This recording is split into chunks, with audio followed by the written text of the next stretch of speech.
Hello mga ka-viewers, welcome back to my YouTube channel, Kois Repair and Tutorial. So mga ka-viewers, pasensya na po ay nagabihan tayo. So ito ang meron kong isi-share sa inyo mga ka-viewers. So nire-repair ko ngayon na isang electric fan. So ito po ay isang stand fan. Yan, at ang brand nito naman mga ka-viewers ay Camel, yan o. Ayan, sana yun. Sana yung kanyang logo. Ayan. Yan o, Camel siya mga ka-viewers, yung kanyang brand. Camel.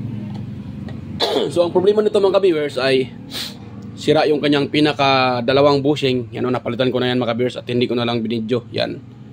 Itong dalawang to, pinalitan ko na to kasi maluwang na at gas-gas na. Ito namang isa, wala pa siyang gas-gas pero ayan o, mayroon na pero maluwang na yan to mga ka-viewers ito. Ito naman, ang napakaraming gas-gas. Yan. So pinalitan ko yung dalawang yan. Ngayon, mayroon pang isang sira ito mga ka-viewers. Ito mga ka-viewers ha. Kadalasan tong nasisira sa mga Camel brand na stand pan or wall pan. Yan. So ito kadalasan nasisira mga ka-viewers. Sa mga kung kayo ay may electric pan na Camel na wall pan or ganito stand pan. So ito muna ang una niyo i-check. Yan. Ito mga ka-viewers oh. Ito yung kanyang selector switch pero ayan. So bago pa natin pala ipagpatuloy mga ka-viewers, kung bago lang kayo sa aking channel at kayo po ay napadaan lang, so huwag niyong kalimutang mag-like, mag-share, mag-share at higit sa lahat mga ka-viewers, paki-subscribe na rin at pakipindot rin yung bell button dyan sa taas at ilagay nyo sa all para palagi kayong updated sa mga video or manotify kayo tuwing ako'y nag-upload. So yan. So ito mga ka-viewers, ayan. So pasensya na ay hindi ko na ipakita sa inyo ang sira nito, itong pag-repair ko sa kanyang bushing kasi marami naman akong upload dyan tungkol sa bushing. So ito talaga mga ka-viewers, yan, ito ang gusto kong i-share sa inyo. Pag kayo ay may electric pan na ganito, ang brand ay Camel, stand pan man yan o wall pan, so ito ang kadalasang nasisira sa mga ka-viewers sa Camel. Ito, sana yun, yung kanyang pinaka ito, yung pinaka-contact o bali, yung isa. Diba, nakita nyo, ito buo pa.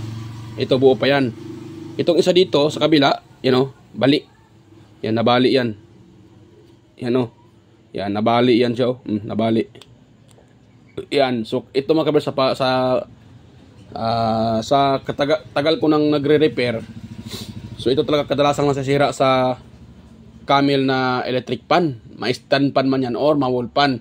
Except lang sa table pan kasi ang ginagamit naman noon ay button switch yung ganyan yung ano lang natin tinutusok ginagano no pinupos natin so yun hindi naman yun basta-basta nasisira. Ito talaga sa mga ganitong na Camel at ganitong ginagamit yan na selector switch. Kasi po so ito may kasagarang nasisira mga ka-viewers. Kung sakaling mayroon kayo na walang power na or minsan gumagana or minsan wala, pawala-wala yung kanyang power.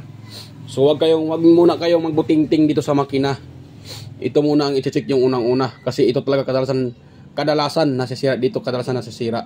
Katulad yun na bali siya, natunggi or nabali, Yon. So nabali siya. Ito naman ay buo pa dito sa kabila, Yan buo pa yan. Yan buo pa yan siya. Pero dito wala na. Yan. So ako mga ka-viewers sa pag-repair ko, ito talaga kadalasan nasisira sa mga Camel na wall pan at saka stand pan. Pasensya na mga ka-viewers, pabalik-balik yung explanation ko. So gusto ko lang kasing maintindihan nyo po. Yan. So kaya pinaulit-ulit ko siya. So yan. So ako mga ka-viewers, ang pag-repair ang technique ko dito, palitan ko yan ng ibang siya, ibang selector switch siya. Ito ay nakuha ko lang sa brand na tawag dyan yung kalimutan ko na yung isang brand. Ano ba yung brand yun na doon ko to nakuha mga ka-viewers. Eureka, yan, Eureka pala. Nakuha ko to sa isang mga ka-viewers, sa Eureka brand na stand pan din. Ganito din, stand pan, wall pan. So ito nakuha ko to mga ka-viewers sa Eureka brand. So ito yung gagamitin ko pang palit dyan. So ito sila magkapareho mga ka-viewers itong kanyang contact pad. Yan, yung contact pad ito. Itong tawag ko dito ay contact pad. Yan kung tawag dyan sa iba. Ito contact pad, itong tawag ko dito. Ito, magkakaiba sila dito. Yan, hindi sila magkapareho mga ka-viewers. Medyo malaki ito. Malaki yan. kumpara dito. Yan. So medyo malaki yan mga ka-viewers.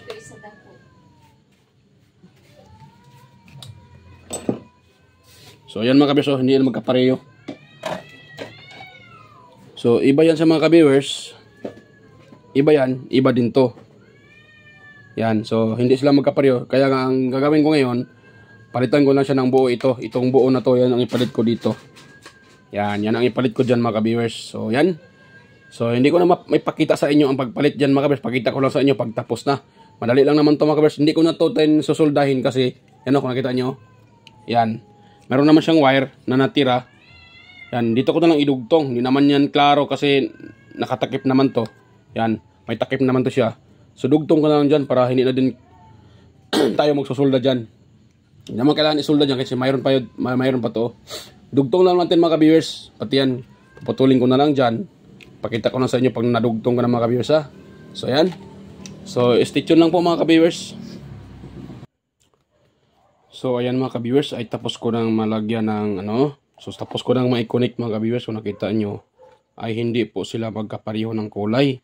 Yan, so dito naman sa switch, ang kanyang number 1 ay puti. Yan o, di ba? Sa switch. So, papuntang motor, ng number 1 nito sa motor, yan itong wire na to, ng kulay yellow.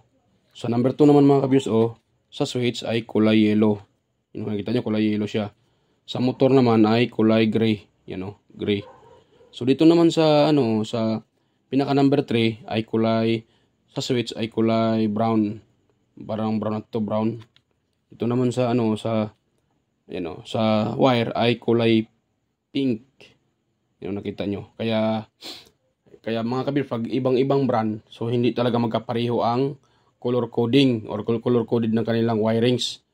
So ang gawin nyo mga kabir, for example, ganito yung electric pan nyo at pinalitan nyo na ng ibang switch. So ito ang palitan una nyong gawin. So ito, hanapin nyo dito ang number 1. So, ang paghanap dito sa number 1, sa switch siya mga kabir, sa switch. So, isit nyo sa number 1, Yan, katulad na naka number 1 siya. Itong wire to, itest nyo. Itong tatlo na yan, itest nyo dyan. Pati ito. Itong sa kulay, itong common, yung line to. Kasi ang line 1 ito, itong common. Ito yan. Ito kasi ang line 1. Yan, papunta yan sa cord, papunta sa ating power cord. Tapos, itong may string, tawag dyan. ito close end wire connector. So ito ang papuntang papuntang motor, pati sa thermal fuse, dadaan ng thermal fuse. So ito ang pinaka common. So line 1 to. Ang line 2 naman dito sa cord, ito sa power cord, papunta dito sa ating sa kanyang switch, selector switch. So ito ang line 2. So itong line 2, sa paghanap naman dito, kung hindi nyo alam, tusukin nyo dito itong wire na to at saka hanapin nyo dyan kung saan magbabaser. So yan ang number 1. Set nyo muna sa number 1. Katulad yan, set nyo muna sa number 1. Tapos hanapin nyo dyan ang number 1. Dito naman sa dito sa wire na to, siyempre bago nyo ito putulin doon sa switch na sira, so dapat ay kabisaduhin nyo kung saan dito ang number 1. So kung para hindi kayo malilito, ay isulat to sa papel. Pagkatulad dito, ang kanyang number 1 ay kulay yellow. So sulat to sa papel. Number 1, yellow. So, number 2, gray. Number 3, pink. Ito sa motor. Ganun lang mga kabis para hindi kayo malilito. Sulat nyo lang kung hindi nyo kabisado. Dito naman, hindi nyo na kailangang isulat kasi pwede nyo lang naman itis dito. Test nyo dito. Naka number 1, hanapin nyo dito. Itong wire na to, itong line to, ilagay yung isang test prod ng inyong tester. Tapos hanapin nyo dito sa tatlong wire na to, itong sa selector nya wire, hanapin nyo dyan kung saan ang number 1. So ganun lang mga kabiyos ang pag-repair nitong rotary switch or rotation switch ito. So ganun lang mga kabiyos, itong kasing nilagay ko na pyesa ay iba, hindi magkapareho sa original. So hindi sila magkapareho mga kabiyos, kaya yan. So yan, ganun lang mga kabiyos ang pag-repair. So kung gusto nyo gayahin, ito. So, naman kayo, kunting tips ko to sa inyo. Sa mga master natin dyan, ay alam na to nila. Alam na to sa mga master dyan kung anong dahilan sa mga ganitong klaseng lalo sa ganitong brand na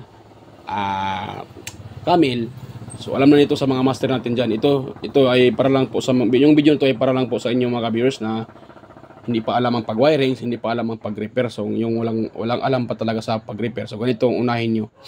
Yun. So open nyo muna ito may cover to eh. So open nyo muna, tingnan nyo kung katulad ng ginawa ko, inopen ko yung ito siya oh. Ito yung inopen ko to. Nakita ko ay ito. Saan ito kanina? Dito, sana yung isa. So ito nakita ko siya ay bali. Yan oh, bali yung isa. Contact dito pala dito bali. Itong isa buo pa. So katulad dito, check nyo muna, baka ito lang, ganito lang ang problema, na bali lang, kaya walang power. So ganoon lang mga ka-viewers. Yan. So yan. So hanggang dito na lang yung video natin mga ka-viewers, at salamat po sa inyong panonood. At ayan, mega love shoutout po sa inyong lahat, at hindi ko na kayo babanggitin. Sa next video na lang ako magbanggit. Ayan. Kasi ano lang eh, nagbigyan lang ko dito ng tips kung sandali lang kasi ito eh. Tips lang para sa mga electric pan na Camil yung brand. Stand pan man or wall pan. So ito talaga kadalasang nasisira. Itong kanyang pinaka selector switch na katulad niya nabali talaga mga viewers. Nabali yung kanyang pinaka contact. So ito ang kadalasang nasisira. Tandaan nyo lang mga viewers, ganito. Huwag nyo munang saan kayo magbutingting sa makina. Huwag nyo muna. Kung sa tingin nyo ay malambot itong kanyang ehe, ganyan siya, malambot siya, pre-wheel at walang power. So tingnan mo dito, baka dito lang. So pangalawa, check nyo yung fuse. So dito check nyo itong mga wire na to. Ito. Kung mayroon makakuha dito kung mayroon kayo dito makakuha, ayan. So ibig sabihin, buo yung fuse. So baka ito lang ang may sira. So ayan mga ka-viewers, hanggang dito lang. So sana po ay mayroon kayong nakuhang kunting ideya sa aking isinashare na ngayon na tips tungkol sa ating electric pan na ang brand ay sa mga electric pan na ang brand ay Camil. So yan. Hanggang dito lang po mga ka-viewers, at bye-bye po. Kita tayo ulit sa aking mga video, at sana po huwag niyong kalimutang kung mayroon kayong kunting nakuhang ideya, huwag niyong kalimutang mag-like, mag-share, at higit sa lahat, paki-subscribe na rin mga ka-viewers. Ayan. Bye-bye po.